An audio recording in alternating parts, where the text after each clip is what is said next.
berubah ya Pak Ustadz, katakan orang udah punya karakternya mungkin apa suka tren sarmen atau suka marah-marah atau mungkin orang yang susah untuk ibadah, itu apa memang sudah takdir atau takdir itu bisa dirubah nggak kira-kira Ustadz? Terima kasih Pak Ustadz. Karena Ya, orang yang diajak sholat, diajak ibadah masih susah banget. Apa memang sudah takdirnya susah untuk ibadah gitu? begini ya. Ya Pak. Saya sudah sering ya bicara tentang takdir. Hmm. Ada 3 aliran atau pendapat tentang takdir. Yang pertama Jabariyah, kedua Qadariyah. Qadariyah, ya. Yang ketiga Ahlussunnah wal Jamaah.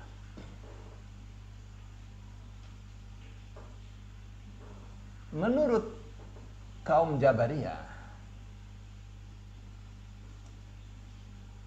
bahwa semua yang terjadi pasti sudah takdir Allah. Hmm. Apa yang Allah takdirkan pasti baik, pasti diridhoi oleh Allah. Pertanyaannya,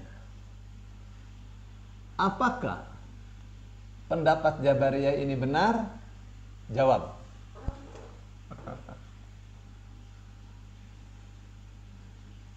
Halo? Gimana tadi? Gimana tadi? Gimana? Nah, sekarang anak-anak sekalian, Pak Guru mau uji kalian semua ini. Ya, Pak Guru. Menurut Jabariyah, semua yang terjadi, yang telah terjadi, yang sedang terjadi, yang akan terjadi, pasti sudah ditakdirkan oleh Allah. Benar? Benar.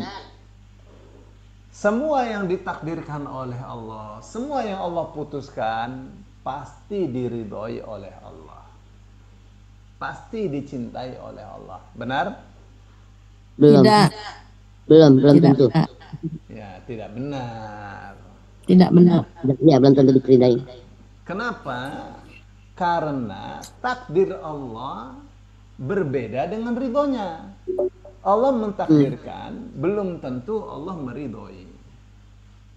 Allah takdirkan Abu Lahab menjadi kafir. Ya, bukan berarti Allah meridhoi kekafirannya Abu Lahab.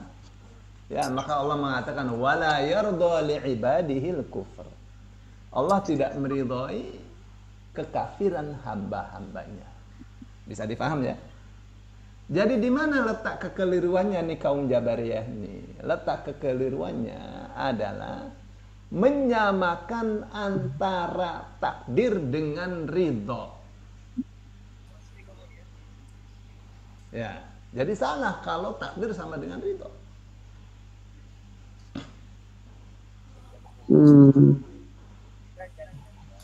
Ya, sama dengan orang membuat skenario film. Ya, dia pilih itu judulnya. Ya, dia pilih judulnya, terus dia kasih pikiran-pikiran utamanya apa. Ya, dimulai dari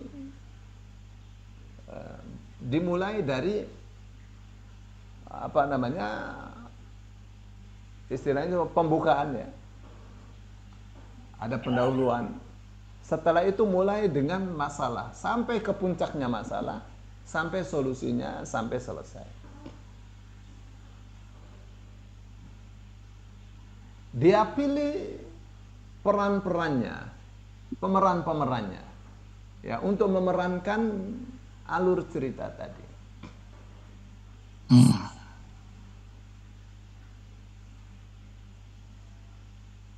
Ya.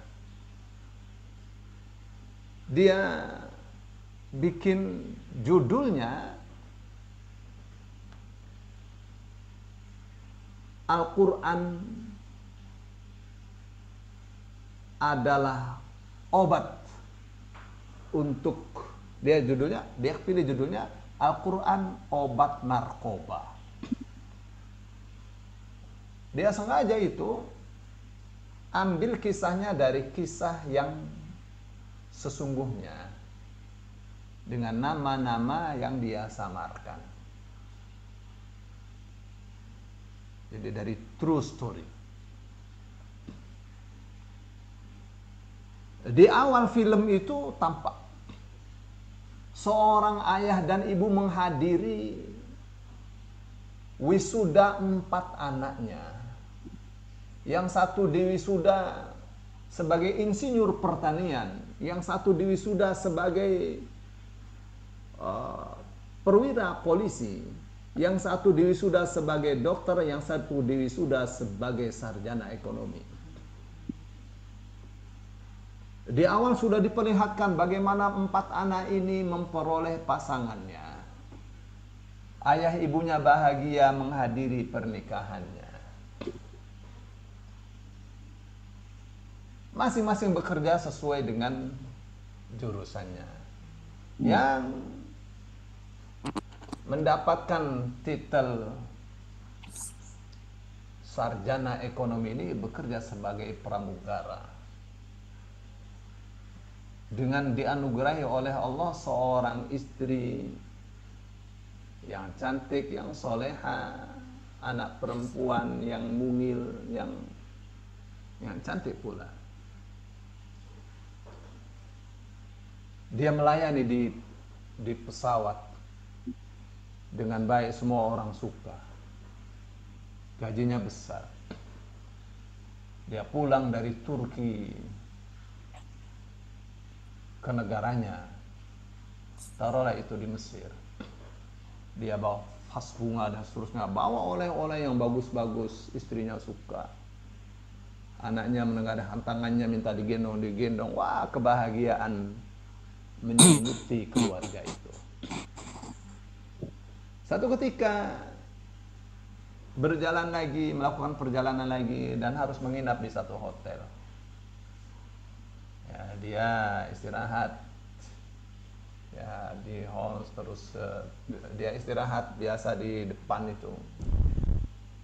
Dan ada seorang perempuan menghampirinya. Dengan berbahasa Inggris dia menawarkan barang yang belum pernah dikenalnya. Ya, karena ini dia ngobrol dengan wanita cantik, dia tertarik. Ya, dia ambil itu pil itu, dia bawa ke kamarnya, terus sampai kamar dia pusing. Dia kira itu obat pusing. Dia minum saja, setelah minum tambah pusing, tambah sakit badan itu. Terasa melayang-layang dan tersadar oleh dirinya kalau itu adalah narkoba. Jadi dia buang itu dari atas itu, disapu oleh tukang sapu. Setelah itu semakin sakit, dia kira, dia terus dibisikin oleh setan, itu tuh obatnya kamu buang, kamu jangan buang. Jadi dia cari ke bawah, sudah disapu oleh tukang sapu lah.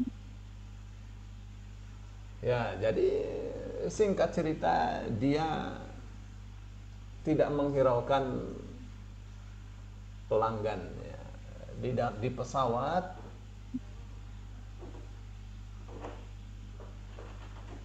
tidak melayani para penumpang dengan baik. Akhirnya dipecat, singkat ceritanya.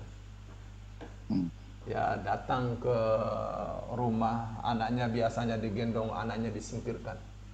Ya, istri mengatakan, kenapa itu anak kamu? Waduh, pokoknya tidak dihiraukan. Dia langsung tidur, istrinya memaklumi. Wah, ini mungkin capek, ada masalah di kantor dan seterusnya. Rupanya dia mencari narkoba. Sampai ketemu dan dia merasakan nikmatnya narkoba itu. Lama kelamaan simpanan habis, ya, tabungan atas nama putrinya, atas nama istrinya dikuras, emas semua, perhiasan semua, tabungan yang ada di rumahnya juga habis. Istrinya ditempeleng. Istrinya pulang ke rumah orang tuanya. Jadilah dia gembel, ya minta-minta di jalan. Satu ketika dia minta di perempatan jalan saat lampu merah menyala. Dia minta dibukalah jendela itu. Mau dikasih duit sama istrinya jangan dikasih. Itu orang gila, itu orang tidak sayang sama keluarga, kena narkoba dia. Nah, ini suami istri ini kawan dia. Ya, akhirnya singkat ceritanya dia pingsan, ya, karena tidak makan, tidak minum dan seterusnya. Ya, akhirnya apa? Akhirnya dibawa ke kepolisian. Ya, polisi telepon dokter. Terus dokternya bilang ini tidak bisa di kota dia ya. Dia ini harus dilempar yang jauh. Ya, untuk rehabilitasinya. Dilemparlah dia di desa, di pelosok desa.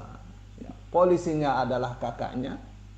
Ya, dokternya adalah kakaknya sendiri. Yang punya pertanian yang luas itu juga kakaknya sendiri yang kemarin itu diwisuda. Diobati dengan madu, dengan Quran sampai akhirnya sembuh. Ya, baik. Jadi itu namanya skenario. Ya, ini skenario singkat. Nah, dari skenario itu bukan yang menulis itu suka dengan narkoba. Dia bikin tulisan dia bikin. Ya, begitu ya kira-kiranya. Baik, Bapak Ibu yang dimuliakan Allah. Pendapat yang kedua adalah pendapat Qadariyah. Qadariyah itu memiliki pendapat dengan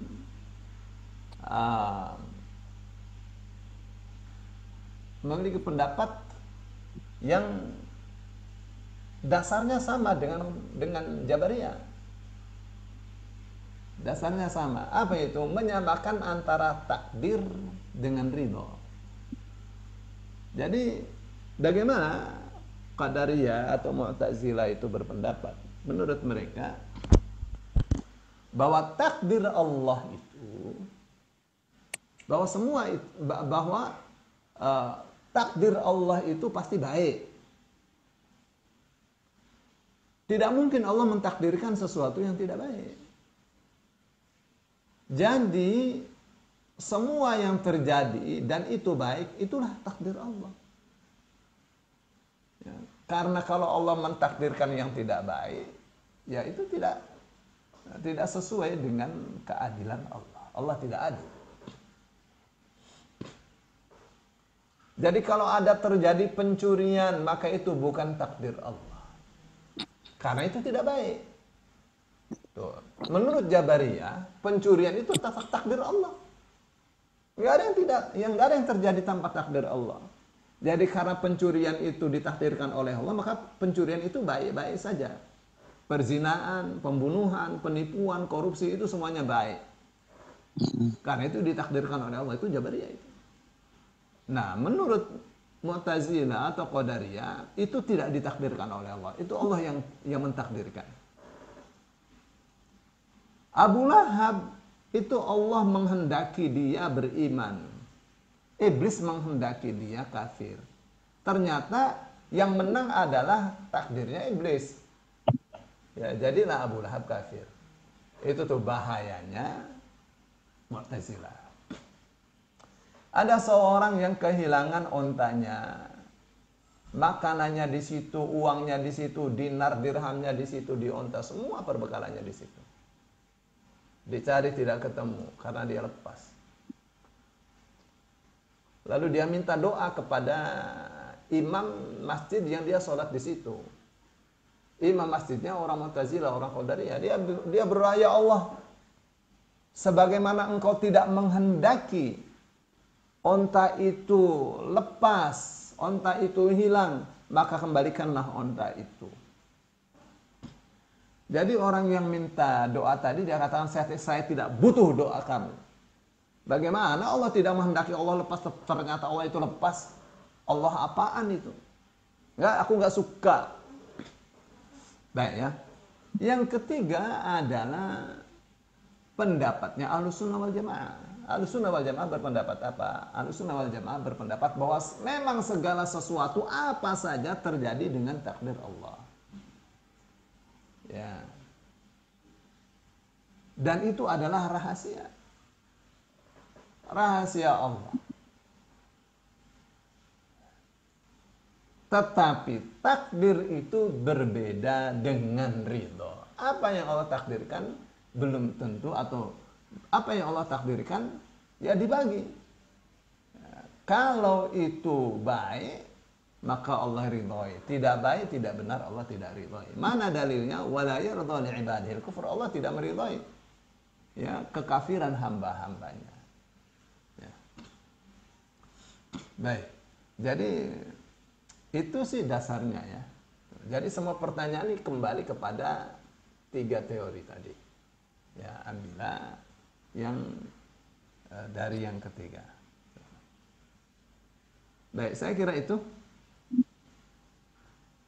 Pak Yamto? Ya Pak Ustadz, terima kasih. Sama-sama.